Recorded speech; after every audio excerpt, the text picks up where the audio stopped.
नमस्कार दोस्तों, जय हिंद। एक और नई वीडियो में आप सभी का बहुत बहुत स्वागत है। मैं हूं गौरव, मेरे साथ है डीसी। आप देख रहे हैं जीएस रिएक्शन। जैन भाई लोग। तो दोस्तों, ये जो वीडियो हमारा है ये थोड़ा सा ईरान वाला टॉपिक पे है और जो कुछ चल रहा है इस वक्त उसके ऊपर है। अब लेटेस्ट डेवलपमेंट क्या हो रहा है कि आप देख ही रहे हैं दोस्तों कि पाकिस्तान जो है बड़ा उछल कूद कर रहा है। जैसा कि दलाल बोला गया, पाकिस्तान में बड़ा मिर्ची भी लगा। वही काम इस वक्त पाकिस्तान कर रहा है और एक ना छटपटी सा माहौल मुझे दिख रहा है डीसी पाकिस्तान के अंदर। छटपटी सा माहौल दिख रहा है। ट्रम्प भी अजीब अजीब सी बातें कर रहे हैं। कभी कोई कहता है कि हमें तो मतलब ही नहीं है, हॉर्मुज से हमें तो वहां तेल लेना ही नहीं है। लेकिन सबको पता है कि इसराइल का जो मैटर है वो है ईरान, क्योंकि ईरान जो है वो हूतीस को सपोर्ट करता आया है, हिजबुल्लाह को सपोर्ट करता आया है। तो इस कारण इसराइल को प्रॉब्लम है। और जो अमेरिका कूदने का मकसद सबसे बड़ा है वो ऑयल ही है, सभी को ये बात पता है।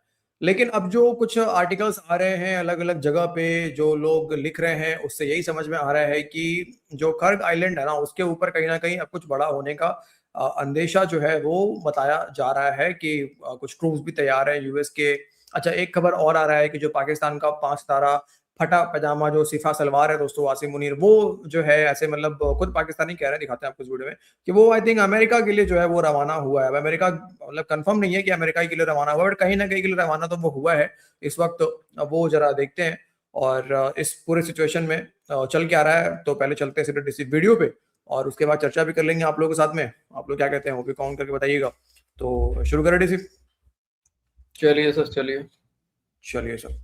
दोस्तों, अगर आप नए हैं प्लीज चैनल को सब्सक्राइब करते रहिए और अगर आप वीडियो को लाइक कर देंगे तो और सपोर्ट मिलेगा, हमें शेयर करेंगे तो और भी ज्यादा सपोर्ट मिलेगा आप सभी का। ओके, धन्यवाद दोस्तों। चलो, इस वक्त एक तरफ तो पाकिस्तान जो ड्रामा कर रहा है वो आपके सामने है कि पाकिस्तान जो है वो कह रहा है कि हम अमन कराना चाहते हैं, सुलह कराना चाहते हैं, और सुलह और अमन का बहाना करके जो है वो इस वक्त पाकिस्तान के अंदर तुर्की और ईरान के जो है वो वफ्द इजिप्ट का भी आया हुआ है और बातचीत यही चल रही है कि जनाब कुछ भी करके ईरान के साथ अमन करवाया जाए। लेकिन मसला इस वक्त जो है वो अमन से बहुत आगे बढ़ चुका है। मैंने आपको हमेशा एक ही बात बताई है कि ये ट्रैप लगाया जा रहा है ईरान के लिए ताकि वक्त मज़ीद गेन किया जा रहा है। और हमारे पास जो ब्रेकिंग न्यूज़ है, इतलात हैं, वो इस बात की कंफर्मेशन करती हैं कि एक तरफ अमेरिका जो है वो हमले का प्लान बना रहा है ईरान के ऊपर, और वो जो हमला किया जाएगा उसमें ईरान के जितने भी जजीरे हैं, खर्ग आइलैंड शामिल, मेनलैंड ईरान के ऊपर नहीं लेकिन जजीरों के ऊपर जिसमें हॉर्मज़ भी शामिल है, उनके ऊपर ग्राउंड ऑफेंसिव लॉन्च किया जाएगा। पाकिस्तान की मुकम्मल मदद से लॉन्च किया जाएगा। आसिम मुनीर अमेरिका की तरफ रवां है। इस हमले की जो तमाम तर हिकमत अमली है उसमें मुकम्मल तौर के ऊपर पाकिस्तानी फ़ौज शामिल है। इसीलिए आसिम मुनीर अमेरिका की तरफ जो है वो जानब इस वक्त एक जहाज़ में सवार जा रहा है।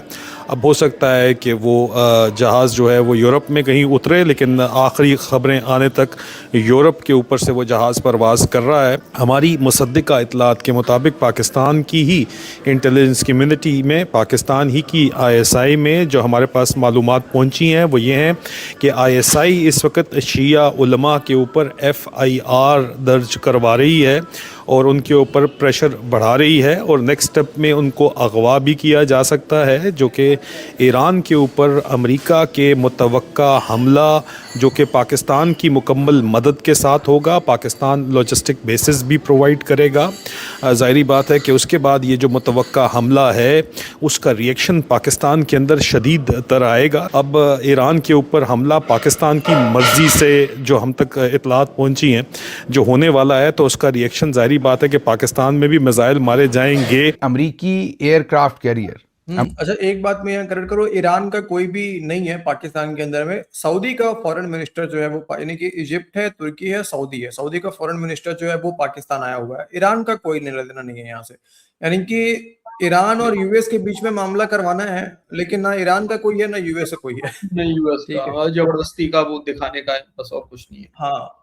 तुर्की तो ओके, है ना, हमेशा से ही पाकिस्तान का साथ देता रहा है ऐसे फालतू के मामलों में। हाँ, फालतू के मामलों में साथ देता आया। तुर्की में भी मिसाइल्स तो मारे ही हैं, ईरान ने एक आधो ड्रोन मारे हैं, मिसाइल से मारे हैं, खबरें जो थी। हम्म। तो अब ये तीनों का मिलना और इन तीनों का मिलके ईरान और यूएस के बीच का क्या मामला है ये जरा समझना पड़ेगा, क्योंकि सऊदी के ऊपर हमला हो रहा है। सऊदी तो कहते हैं कि डिफेंस पैक्ट है, मतलब पाकिस्तानी कहते हैं और इसमें तुर्की और इजिप्ट तो पता है आपको कि ज्यादातर प्रो अमेरिका ही रहता है, उसको उतना मतलब है नहीं, उसने तो बॉर्डर भी नहीं खोले थे फिलिस्तीन के लिए। तो तुर्की अब नेटो का ये मेंबर। तुर्की तो नेटो का मेंबर ही है, तो वो भी ऑब्वियसली वो यूएस के अगेंस्ट तो जाएगा नहीं, तो देखते हैं कैसे क्या बनता है। अमरीकी बहरी बेड़ा 3,500 अमरीकी फौजियों को लेकर ईरान के करीब पहुंच चुका। ये एक बहुत ही स्पेशल यूनिट है। ये मैरीन्स का, फौजियों का ऐसा यूनिट है जो छापा बरदार कार्रवाइयां भी करता है, मतलब फिजा से भी नीचे उतरता है। उसके अलावा ये पानी के रास्ते खुश्की पर भी कब्जा कर सकता है और बहरी जहाज़ों पर भी कब्जा कर सकता है। आप सबको पता है कि सदर ट्रंप ने पहले 5 दिन की, फिर 10 दिन की जंगबंदी की, लेकिन ना ही 5 दिनों में और ना ही उसके बाद जो 10 दिन की एक्सटेंशन हुई उसमें कभी भी जंग रुकी, बल्कि इस सारे अरसे में इसराइल और अमेरिका ने ईरान के तकरीबन हर किस्म के इदारों पर, बिल्डिंग्स पर, लोगों पर बमबारी की। तो एक तरफ तो अब इस्लामाबाद के अंदर 3 मुसलमान ममालिक के वज़राए खारजा पहुंचे हैं, इसहाक डार के साथ बैठ के उन्होंने नशिस्त की है। अब ये बात ढकी छुपी नहीं कि पाकिस्तान जो है वो मुकम्मल तौर पर कोशिश कर रहा है कि जो अमेरिका की 15 निकात हैं उन पर ईरान को राजी किया जाए और ये जंगबंदी इस तरीके से करवाई जाए। अमेरिका को वे आउट चाहिए, लेकिन वो यहां से जीत के जाना चाहता है। जो जीत उन्हें जंग के मैदान में नहीं मिली, वो अब नेगोशिएशंस के थ्रू, पाकिस्तान के थ्रू वो जंग हासिल करना चाहता है और उसमें जाहिर है दूसरे वज़राए खारजा को भी डाला गया है। अब ये जो पाकिस्तान में नशिस्त हुई है, एक तरफ तो ये नशिस्त हो रही है और दूसरी तरफ अमेरिका जो है वो फंदा कसता जा रहा है इस सारे रीजन के ऊपर जंग का। जैसा मैंने बताया कि एक तरफ वज़राए खारजा को बिठा दिया, तो दूसरी तरफ 3,500 अमरीकी फौजियों का स्पेशल यूनिट जो है वो ईरान के पानियों में पहुंचा दिया गया। अब ये जो यूनिट है, इनके पास एयरक्राफ्ट कैरियर के ऊपर फाइटर जेट्स भी हैं, इनके पास हेलीकॉप्टर्स भी हैं, इनके पास ऐसी सहूलत भी है कि छापा बरदार तरीके से मीन ऊपर से पैराशूट्स के साथ जो अमरीकी फौजी हैं उनको नीचे उतारा जा सकता है। फिर पानी से इनके पास ऐसे टैंक्स हैं, ऐसी व्हीकल्स हैं जिनसे पानी से ये खुश्की पर उतर सकते हैं और फौरी कब्जा कर सकते हैं किसी भी ज़मीन के ऊपर। इनके पास ये भी अहलियत है कि ये बहरी जहाज़ जो हैं उनके ऊपर कब्जा कर सकते हैं समंदर के अंदर।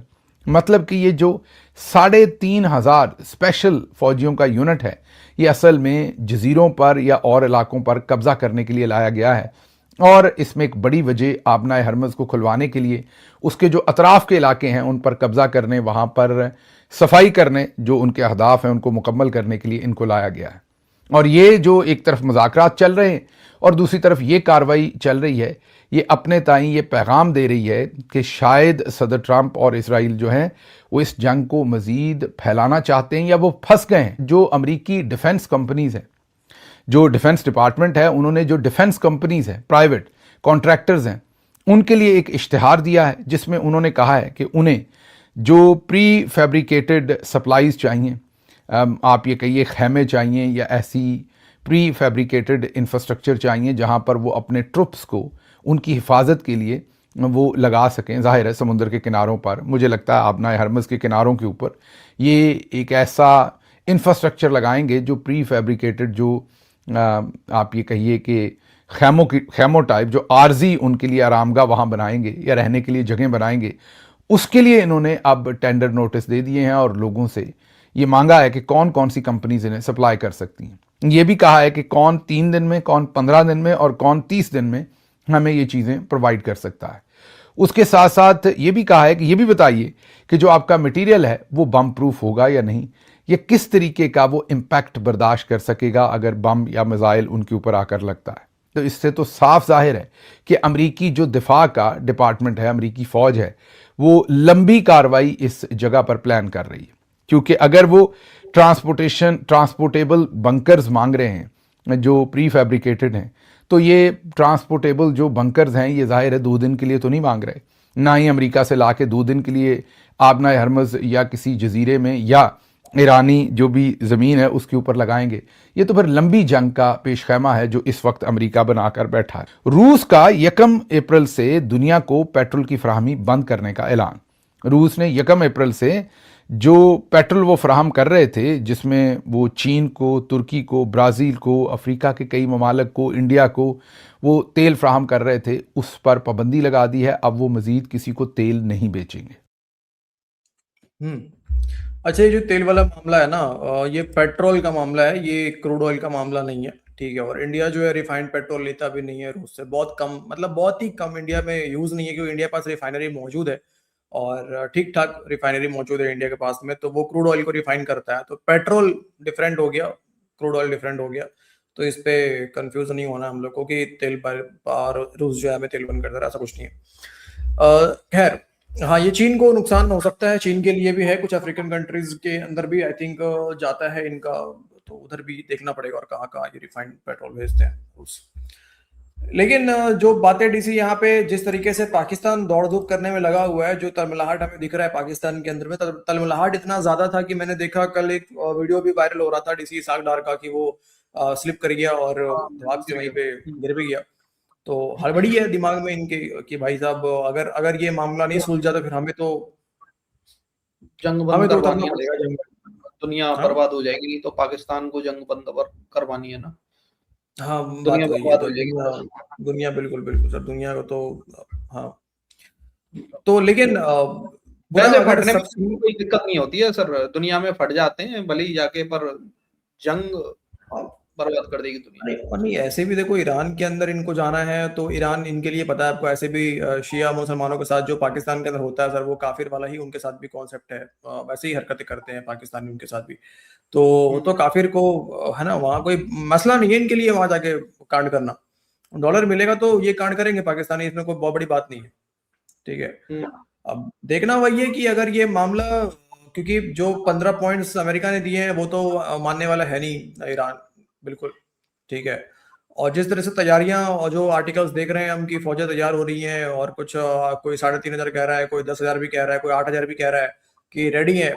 और जो ये अप्रैल तक का टाइम दिया गया है, 4 या 6 अप्रैल तक जो भी है, उसके बाद हो सकता है कोई बड़ा एक्शन जो है यूएस ले सकता है ईरान के ऊपर भी।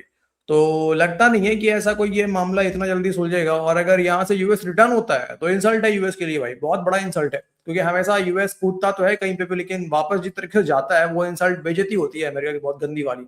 तो क्या ट्रम्प ये बेइज्जती लेने वाला है, वो देखना है। और मुझे लगता नहीं है कि वो इस तरह से बेइज्जत होकर जाने के बारे में सोच रहा होगा, ठीक है। और तो हर जगह ये पाकिस्तान का साथ लेता है, हर जगह, पाकिस्तान का और साथ बेइज्जत देता होके है जाता है, हाँ, उसको समझ में ही नहीं आता, पता नहीं क्या है। तो भाई देखते हैं क्या चलता है दोस्तों। अब इसके ऊपर नजर तो बनाए रहा, आप भी देख ही रहे होंगे, हम भी देख रहे हैं। बाकी आप कमेंट बॉक्स में आप क्या सोचते हैं कमेंट करके बताइए, और मिलते हैं आपसे अगले वीडियो में। अपना ख्याल रखिए दोस्तों, जय हिंद। जय हिंद भाई।